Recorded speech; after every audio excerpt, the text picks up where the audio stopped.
All right, let's dive in.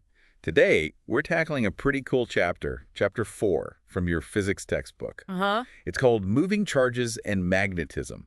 Huge shout out to the National Council of Educational Research and Training in India. Yes. They've published this chapter so all of us can learn this stuff. Physics can seem a bit intimidating, all those It formulas. can be. Yeah. But this chapter, this one's truly fascinating. We're going to see how electricity and magnetism are like two sides of the same coin. Absolutely. And getting a handle on this chapter, well, it unlocks so much of how our modern technology works. Think motors, MRI machines, all sorts of things. Okay, so picture this. Mhm. 1820, a Danish physicist named Hans Christian Ørsted is giving a lecture. Right. He's got a compass, the kind with the needle that points north, Yeah. and he's also got a wire nearby, and this wire's got electricity flowing through it. Okay. Suddenly, he notices something totally weird. The compass needle, instead of pointing north, starts moving, and it lines up in a totally different direction. It's amazing. What Oersted witnessed was the connection between electricity and magnetism. See, the electric current flowing through that wire created its own magnetic force, and that force was strong enough to make the compass needle move. And when he reversed the direction of the current, guess what? Right. The compass needle flipped directions too. Whoa, that's super cool. So it's like the electricity is making invisible magnetic circles around the wire. Exactly. It's like magic, but it's physics. Okay, so we know moving electric charges create these magnetic forces. Yeah. But what if, like, you were a tiny charged particle just zipping through space Yeah. and you bumped into a magnetic field? What would happen then? Well, then you'd experience what we call the Lorentz force. It's the force that any charged particle feels when it's in both electric and magnetic fields. But here's the thing, right? Electric forces can act on charges even if they're just sitting there. But magnetic forces, they only act on charges that are moving. That's a key difference. And the magnetic force is always perpendicular to both the particle's velocity and the magnetic field. Okay, so the magnetic force doesn't make the particle speed up or slow down, but it does make it swerve, like it's pushing it sideways. Exactly. Now imagine if that particle is moving perpendicular to the magnetic field. It would just keep curving. It would end up going in a circle, like it's on a racetrack. The magnetic force becomes the centripetal force, keeping the particle on that circular path. So wait, does the size of the circle depend on anything, like how fast the particle is moving? Absolutely. A faster particle would move in a bigger circle. It's like a faster race car needs a wider track. That makes sense. But what if the particle isn't moving perfectly perpendicular to the field? What if it's at an angle? Things get even wilder then. Instead of a flat circle, it follows a helical path. Like, picture a corkscrew spiraling through space. Whoa, that's trippy. Okay, so we've seen that moving charges create these magnetic fields, but how do we actually figure out how strong the field is and which way it points? That's where the Biot-Savart law comes in. This law basically tells us that the magnetic field gets stronger if the current is stronger, and weaker the farther away you are from the wire. That makes sense. Like the closer you are to the source, the stronger the effect. But I remember learning that electric fields can be created by just a single charge, even if it's not moving. Yeah. Is that true for magnetic fields too? Nope. Magnetic fields are only created by charges that are in motion. It's a fundamental difference. So it's like with electric fields, a single charge is all you need. But for magnetic fields, you need the charge to be on the move. Exactly. And this makes a moving charge a vector source, which is different from the scalar source of a stationary charge. That's cool. So how about this picture, a circular loop of wire with electricity flowing through it? What does the magnetic field around that look like? Okay, so at the very center of that loop, the magnetic field is strongest, and it points perpendicular to the plane of the loop. As you move further away from the center, the field gets weaker. Oh, right. And there's that handy right-hand rule to figure out the direction, right? Curl your fingers in the direction of the current. And your thumb points in the direction of the magnetic field. Yep, got it. So this current loop, at a distance, it kind of acts like a tiny bar magnet, right? You got it. It's what we call a magnetic dipole. So cool. But I imagine that using the Biot-Savart law to calculate the magnetic field for like every little bit of current in that loop could get really complicated. It can. Luckily, there's a more elegant approach, especially for situations with lots of symmetry. Ampere's circuital law. It simplifies things a lot. Ah, so it's like a shortcut for finding the magnetic field in certain cases. Exactly. It's a powerful tool, especially when things are symmetrical. I'm curious about this Ampere's law. Does it have anything to do with the ampere, like the unit we use to measure current? It absolutely does. The ampere is named after André-Marie Ampère, a brilliant French scientist who did a ton of important work in electromagnetism. And his law, well, it's a game changer for figuring out the magnetic field in symmetrical situations. So what kind of situations is it most helpful for? One classic example is a long, straight wire with current flowing through it. Ampere's law tells us that the magnetic field around that wire is shaped like a circle, and its strength decreases the further away you get from the wire. That makes sense. Just like with the Biot-Savart law, the closer you are, the stronger the force. Exactly. And guess what? We can use the right-hand rule again here. Point your thumb in the direction of the current. And my curled fingers show the direction of the magnetic field. Got it. Perfect. So Ampere's law is super handy for symmetrical situations, but what about more complex shapes like solenoids or toroids? Yeah, those sound a bit more complicated. They are, but that's where Ampere's law really shines. Let's start with solenoids. Imagine a coil of wire, tightly wound, like a spring. Oh, like in doorbells, right. Exactly. Solenoids are awesome because they create a nearly uniform magnetic field inside the coil. And we can use Ampere's law to calculate the strength of that field. It turns out the strength depends on how many turns of wire are in the solenoid and how much current is flowing through it. So a solenoid is like a way to concentrate the magnetic field. What about toroids? I know they're shaped like donuts. Toroids are fascinating. Their magnetic field is confined entirely within that donut shape. This makes them super useful when you don't want the magnetic field leaking out. And you guessed it, we can use Ampere's law to figure out the magnetic field inside a toroid too. It's amazing how useful Ampere's law is. So far, we've been talking about how moving charges create magnetic fields, but what happens when you have two wires and both of them have current flowing through them?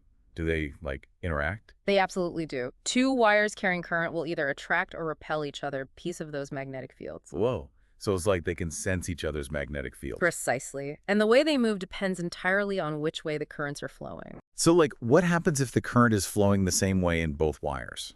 If the currents are parallel, the wires will move towards each other. But if the currents are going in opposite directions, they'll push away from each other. Interesting. That's the opposite of what we see with electric charges, right? With electricity, opposites attract. You're right, it's a key difference. With magnetic forces from currents, parallel attracts and anti-parallel repels. Got it. Okay, so now I'm curious. What happens if we take a loop of wire with current flowing through it and we put that loop in a magnetic field? Now things get really interesting. That loop will experience a torque, a twisting force that makes it want to rotate. Why does it experience a twisting force? It's because the magnetic field is pushing on different parts of the loop in different directions, making the loop want to spin. And how strong is that twisting force? It depends on a few things. How strong the magnetic field is, the size of the loop, and the angle between the loop and the magnetic field. And there's a special name for this twisting force. We call it torque. Hold on, I want to make sure I'm getting this. So torque is the force that makes the loop want to rotate. You got it. And it depends on the strength of the magnetic field and the size of the loop, right? Absolutely. And there's one more crucial factor that affects the torque. It's called the magnetic moment of the loop. Magnetic moment, what's that? Think of it as a measure of how strong that loop is as a magnet. It has both a magnitude, telling you the strength, and a direction, which points perpendicular to the plane of the loop. So a bigger loop or a stronger current would mean a bigger magnetic moment. Precisely. And that would make it a stronger magnet, right? Exactly. Now, what if we have lots of loops of wire all coiled up together? Good question. Does that, multiply the effect? It does. If you have a coil with n turns of wire, the magnetic moment is simply multiplied by the number of turns. More turns, stronger magnet. Okay, so more turns equals a stronger magnet. But how does this magnetic moment connect back to the torque we were talking about? The twisting force that the loop feels in a magnetic field. That's where it all comes together. The torque on a loop in a magnetic field is directly proportional to the loop's magnetic moment. So the stronger the magnetic moment, the stronger that twisting force. Exactly. And remember, the torque is strongest when the magnetic moment is perpendicular to the magnetic field and zero when they're parallel. So if the loop is lined up perfectly with the magnetic field, it won't feel any twisting force at all. Exactly. But if it's even slightly off, it'll want to turn and align itself with the field. Just like a compass needle. Precisely. That's the main idea here. A loop of wire with a magnetic moment will always try to align itself with the magnetic field by rotating. and this principle. It's the foundation of countless technologies, from tiny compasses to powerful electric motors. That's incredible. It's amazing how this one concept, the magnetic moment, can explain so much. It really is. We've learned so much already in this deep dive. We've seen how moving charges create magnetic fields, learned about tools to calculate those fields, and even delved into magnetic dipoles and magnetic moments. Well, we've covered a lot of ground, but there's more to explore. Definitely. This chapter is just the beginning. The field of electromagnetism is vast, and it's constantly evolving. It helps us understand our universe and drives so much of our modern technology. It's true. Yeah. But we've got a solid foundation now. We've grasped the basics of Chapter 4, moving charges and magnetism. Yeah. And a huge thanks again to India's National Council of Educational Research and Training for making this chapter accessible to everyone. Absolutely. Knowledge for all. Yeah. So we've learned all about how moving charges create these magnetic fields, but how do we actually measure these currents? Yeah, that's a good question. We can't just, see the electricity flowing through a wire. Exactly. That's where this really cool device comes in, a moving coil galvanometer. Sometimes it's called an MCG for short. NCG, okay. It uses the principles of, remember torque on a current loop? Uh-huh. It uses that to detect and measure even the tiniest currents. I'm curious, how does that actually work? Okay, so picture this. You have a coil of wire with a bunch of turns, and it's suspended in a uniform magnetic field. Right. This magnetic field is radial, so it's pointing outwards from the center, kind of like the spokes of a wheel. Okay, I'm trying to picture that. So what happens when current flows through this coil? When current flows through, the coil experiences a torque due to the magnetic field. Remember, a current loop acts like a tiny magnet, trying to align itself with that field. Right, right. So the coil tries to rotate. So the coil's trying to turn inside that magnetic field. Exactly. And the more current flows through, the stronger the torque and the more it rotates. We call this rotation deflection. So stronger current, bigger deflection. How do we actually measure that deflection? Well, there's a spring attached to the coil. Okay. As the coil rotates, the spring tries to pull it back to its original position. So it's like a tug of war. The magnetic force is trying to turn it, the spring is trying to hold it back. Exactly. Eventually they reach a balance, and the coil settles at a certain angle. And by measuring this angle, we can figure out how much current is flowing. That's really neat. So by looking at how much the coil has turned, we know how strong the current is.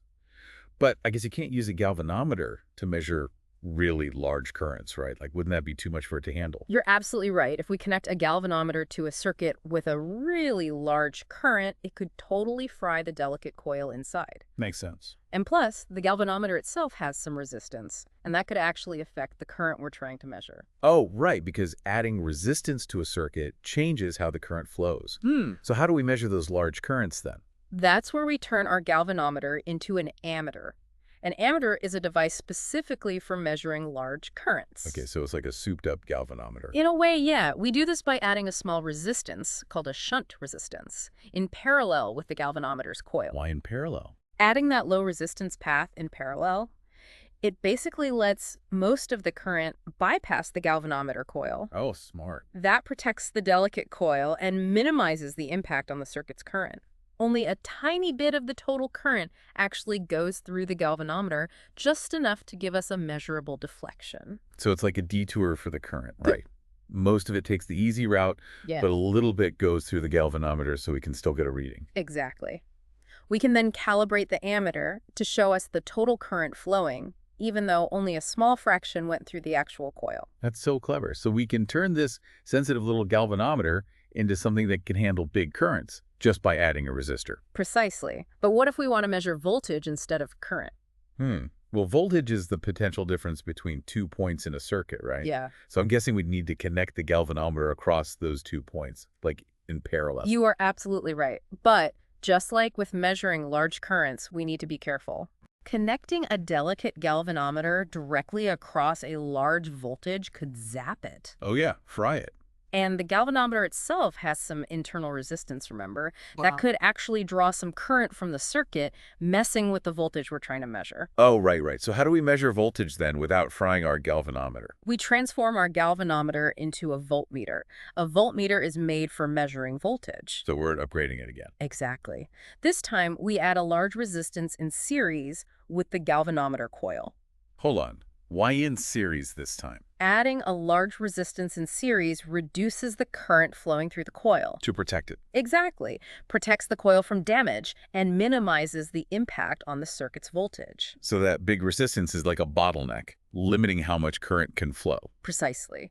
Now, because the voltmeter is connected in parallel, the voltage across its terminals is the same as the voltage across the part of the circuit we're trying to measure. Oh, I see. So we're measuring the voltage difference directly. Right. And by choosing just the right value for that series resistance, we can make sure that the current flowing through the galvanometer coil is proportional to the voltage we're trying to measure. That makes sense. So the coil's deflection tells us the voltage. Exactly. And we can calibrate the voltmeter so it directly reads out the voltage. Easy peasy. Wow. So we can take this one device, the galvanometer, and by adding resistors in different ways, we can make it measure both current and voltage. That's incredibly clever. It is. And these devices, they're like the bread and butter for anyone working with electrical circuits. From students in a physics lab to electricians wiring a building, everyone uses them. It's really amazing how we can take these basic principles of physics and create such useful tools. It is. We've covered a lot in this deep dive already. We've seen how moving charges create magnetic fields, explored ways to calculate those fields with Biot-Savart law and Ampere's law, and even delved into the moving coil galvanometer. Absolutely. We've made great progress. Now, I think it's time to tackle another fascinating concept, the magnetic dipole moment. Yes. Let's move on to the magnetic dipole moment and finish this chapter strong. All right, welcome back. We're in the final stretch of our deep dive into moving charges and magnetism. I'm ready. Awesome. We've learned how moving charges create magnetic fields, played around with the Biot-Savart law and Ampere's law, and even explored the inner workings of a moving coil galvanometer. It's been a wild ride. It has. But now it's time to tackle the magnetic dipole moment. Okay, so remind me again, what exactly is a magnetic dipole moment? It's like a measure of how strong a magnet is, right? You got it. It tells us about the strength of that tiny magnet created by a loop of current. And remember, it's a vector quantity. Right, vector. So it's got both magnitude and direction. Exactly. We represent it with the symbol m. The magnitude tells us how strong the dipole is, and the direction points perpendicular to the plane of the loop. Remember our trusty right-hand rule. Of course. Curl your fingers in the direction of the current, and your thumb points in the direction of the magnetic dipole moment. You nailed it. So how do we calculate this magnetic dipole moment? For a single loop of wire carrying current I and enclosing an area A, it's pretty straightforward. Okay, lay it on me. It's simply the product of the current and the area. M equals IA. So bigger loop, stronger current, bigger magnetic dipole moment? Yeah. Makes sense. What if we have multiple loops like in a coil? If you have a coil with N turns of wire all packed closely together, you just multiply the magnetic dipole moment by the number of turns. So M equals NIA. So more turns, stronger dipole moment, stronger magnet. Okay, so how does this dipole moment tie back to the torque we talked about earlier? Yeah. In that twisting force a current loop feels in a magnetic field. Great question. The torque on a current loop in a magnetic field B is directly proportional to the loop's magnetic dipole moment. Proportional, so like if one goes up, the other goes up. Exactly. The equation looks like this. MAB. So stronger magnetic moment, greater torque. Makes sense. Exactly. And remember, the torque is at its max when the magnetic dipole moment is perpendicular to the magnetic field and 0 when they're parallel. It's like that compass needle always wanting to line up with the Earth's magnetic field, right? You got it. If the loop's magnetic moment is perfectly aligned, no twisting force. But if it's off even a little bit, it'll try to rotate to get in line. So cool. Isn't it? It's a simple concept, but so powerful. A current loop with a magnetic dipole moment will always try to align itself with the magnetic field. And this principle, it's the driving force behind so many things, from the compass in your pocket to the motors that power our world. It's amazing how this one idea can explain so much. Wow, we've really journeyed through the fascinating world of moving charges and magnetism in this deep dive. We've seen how those moving charges create those invisible magnetic fields, learned the tools to map them out with the Biot-Savart law and Ampere's law, and even explored the intricate dance of the moving coil galvanometer and the magnetic dipole moment. We've covered a lot of ground, and this is just the beginning. There's so much more to discover in the vast realm of electromagnetism. It's constantly shaping our understanding of the universe and sparking incredible technological advancements. It's true. But now, thanks to this deep dive, we've got the fundamental knowledge from Chapter 4. moving charges and magnetism under our belts. And a huge thank you to India's National Council of Educational Research and Training for making this knowledge freely available to everyone. Absolutely. And to our amazing listeners, thank you for joining us on this electrifying adventure. We hope you've gained a deeper appreciation for those unseen forces that shape our world. Keep those charges moving, keep your curiosity alive, and until next time, farewell.